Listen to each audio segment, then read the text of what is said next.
Hello बच्चों, let's see this question. Assertion of this question is I2 is a mild oxidizing agent. Reason is I2 can be used for titrating sodium thiosulfate.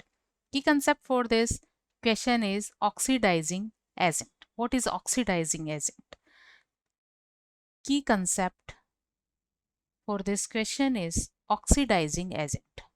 Oxidising agent ऐसे substance होते हैं जो others को oxidise करते हैं और self reduce हो जाते हैं. Oxidizing agent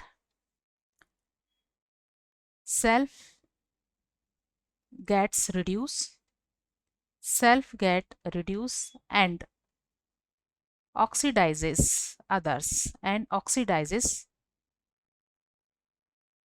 others given question में आयोडीन क्या एक ऑक्सीडाइजिंग एजेंट है, यह हमें बताना है. अगर हम आयोडीन की रिएक्शन सोडियम थायोसल्फेट से करें, जिसका फॉर्मूला है Na2S2O3, तो इनकी रिएक्शन होने पर फॉर्म होता है Na2S4O6 एंड NaI. अगर इक्वेशन को बैलेंस किया जाए तो यहाँ स्टोइकियोमेट्रिक कोएफिशिएंट 2 होगा और यहाँ भी 2 होगा.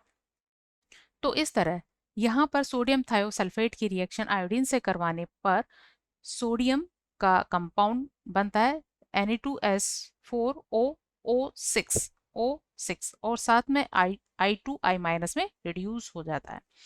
तो गिवन कंपाउंड्स में इनकी ऑक्सीडेशन स्टेट्स, क्योंकि आयोडीन एलिमेंट फॉर्म है, फ्री फॉर्म है, सो यहाँ इसका ऑक्सीडेशन नंबर होगा 0. इस कंपाउंड में सल्फर का ऑक्सीडेशन नंबर निकालने के लिए सोडियम, क्योंकि अल्कली मेटल है और अल्कली मेटल पर ऑलवेज +1 चार्ज डेवलप होता है, तो 2 सोडियम एटम के लिए ये होगा +2. और सल्फर के लिए अगर हम इसे x कंसिडर करें तो ये वैल्यू हो जाएगी 2x. और ऑक्सीजन या ऑक्साइड फॉर्म में है तो 3 ऑक्सीजन एटम के लिए चार्ज होगा 3 × -2. इस पर टोटल चार्ज 0 है, सो इसे कैलकुलेट करने पर यहाँ x वैल्यू मिल जाती है हमें +2.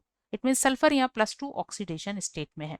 जब इस तरह का कंपाउंड फॉर्म होता है तो यहाँ पर सल्फर की ऑक्सीडेशन स्टेट होगी, ये होगी 2 + 4x + 6 × -2 = 0. तो ये वैल्यू होगी 4x = 12 - 2. सो x वैल्यू हो जाती है 2.5. तो सल्फर +2 ऑक्सीडेशन स्टेट से चला जाता है 2.5. और आयोडीन जो कि 0 ऑक्सीडेशन स्टेट में थी, यहाँ पर NaI में ये -1 ऑक्सीडेशन स्टेट में चला जाता है.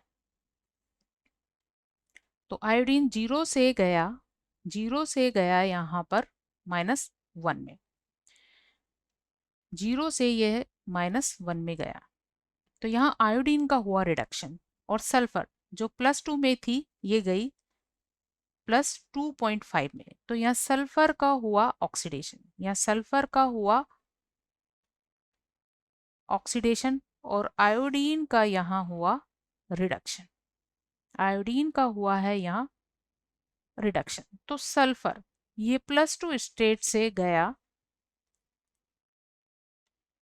2.5 में, +2 से गया +2.5. तो यहाँ क्या हुआ है, स्लाइटली सल्फर का ऑक्सीडेशन हुआ है. सल्फर का स्लाइटली ऑक्सीडेशन हुआ है, इसलिए I2 एक माइल्ड ऑक्सीडाइजिंग एजेंट है. This is slight oxidation. So here I2 is mild oxidizing agent. Oxidising एजेंट को हम यहाँ O.A. से रिप्रेजेंट कर रहे हैं. तो ये क्या है, एक माइल्ड ऑक्सीडाइजिंग एजेंट है. अब क्योंकि इस रिएक्शन में हम आयोडीन की रिएक्शन सोडियम थायोसल्फेट से करवाते हैं, तो सोडियम थायोसल्फेट के स्टैंडर्ड सॉल्यूशन को हम टाइट्रेट करते हैं with the iodine. So this is also a true statement and A also a true statement, and reason give the correct explanation of assertion. So final answer of this question is 1. Both assertion reason are true and the reason is the correct explanation of the assertion. Hope you understood it well. Best of luck.